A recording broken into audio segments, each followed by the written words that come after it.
Friday, so I'm gonna keep it black.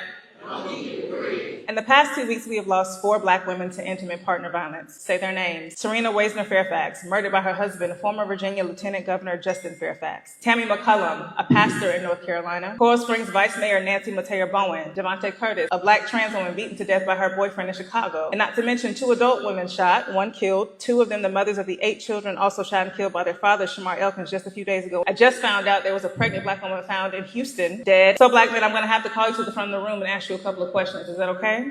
When are you going to stop saying it's not all of y'all and make sure it's none of y'all? When are we going to be important enough for you to tell the DJ to turn off R. Kelly at the function? When, Usher Raymond, are we going to be important enough for you to have something bad to say about Diddy? When is Chris Brown going to have allegedly battered enough women for you, men and women, to stop packing out his concert tours? When are you going to stop calling yourself a high-value man and start actually appreciating on some of your assets? When are you going to realize that you got to be a man to begin with before you can put the alpha in front of it? And newsflash, once you get to being a man hard down packed, you won't need to put an alpha in front of it. When are you going to stop channeling all the rejection you receive from the rest of the world onto me when I say no? When are you going to stop believing that because you don't get to have a voice on the job, against the police, to the bill collector, to your landlord, or even amongst your friends because you don't know how to advocate for your own emotional safety, then you get to silence my voice? When are you going to stop unleashing all the anger pent up inside of you onto me? Talking about I'm emasculating you when you get on your knees for capitalism every chance you get. When are you going to stop being mad at me because the systemic structures strategically put me on a path to outpace you even when I still make space for you? When are you going to stop killing off the only lifeline you got?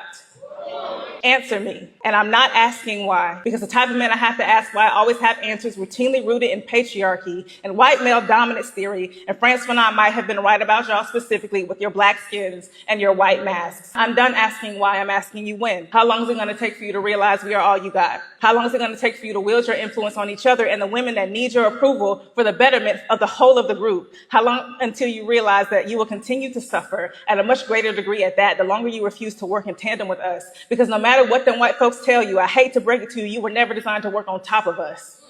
Our people are not built like that. And the mishandling and denigration of black women is contrary to the concept of creation itself and antithetical to the aspect of acquiring abundance. You think I'm just talking pretty? Let me prove it to you. Black women are the reason we survived chattel slavery. It was our agricultural skill sets passed down from matriarchs in the motherland that allowed us to meet the demands of the industry. Our reproductive labor prevented Negroes from going extinct. Our medicine fought off illness and infection when old master would have left you for dead and then beat you for dying.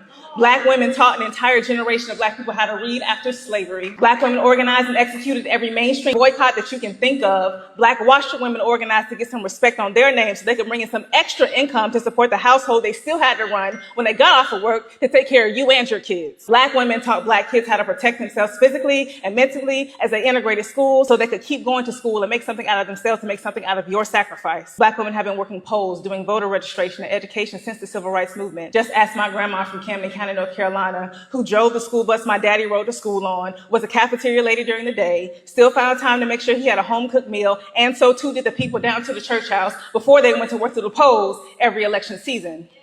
92% of black women voted for a presidential candidate that had a plan for black men, while 22% of you argued about whether or not she was black, refused to listen to D.L. Hughley when he made his mistake, and pledged your allegiance to somebody who signed their name on a check they did not want to give you anyway.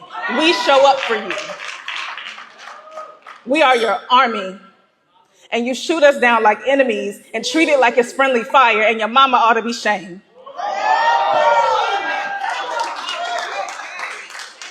For all this technology to be developed so we don't have to walk around like cavemen, for you to resort to your brute strength under the weight of your emotions to forcibly extract dominance where you cannot naturally find it is weak.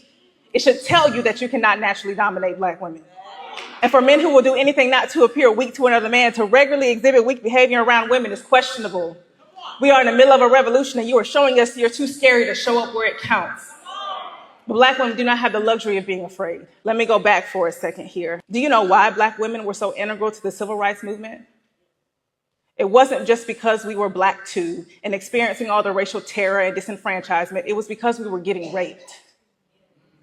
Economic intimidation and lynching affected everybody, and a lot of people don't talk about it, but systemic racialized sexual violence against black women endured well past enslavement. So it wasn't just about empowerment and access to resources, it was about agency and access to safety. You want to talk about Claudette Colvin Cool or Mary Louise Smith and all the other men and women before Rosa Parks, but you need to talk about Recy Taylor. Yeah. And you may not know her name, but don't play with me. You've always known Black women face sexual violence from white people on top of facing it from you. So if you knew that the whole time, I have to ask you, is it envy?